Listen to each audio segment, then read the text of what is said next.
The Battle of Zhvanets, or the Siege of Zhvanets, was one of battles of the Khmelnytsky Uprising. It took place between late August and mid-December 1653, when forces of the Polish-Lithuanian Commonwealth, together with King Jan Kazimierz Waza, were surrounded in and near Zhvanets by Zaporozhian Cossacks and Crimean Tatars, commanded Bohdan Khmelnytsky.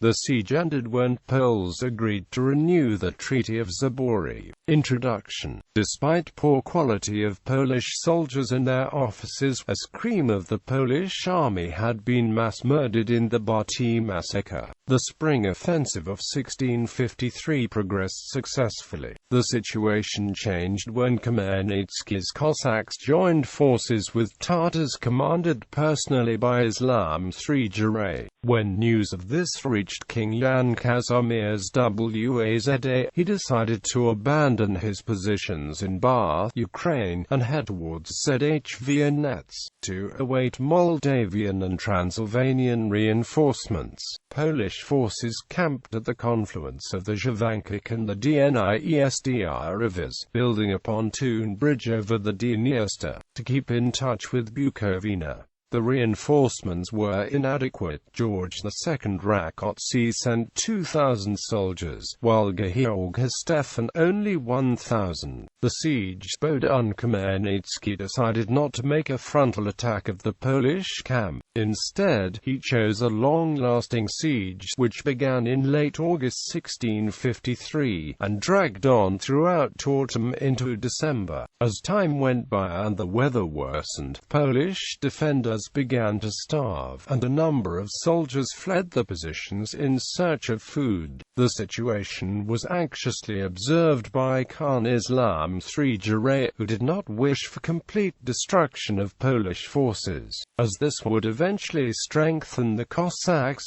who, despite temporary alliance, were his traditional enemies. Furthermore, in late autumn news from Moscow came. The Russians wanted to protect Ukraine and wage war against Poland. Under the circumstances, on December 16, 1653, Poles and Tatars agreed for an oral truce.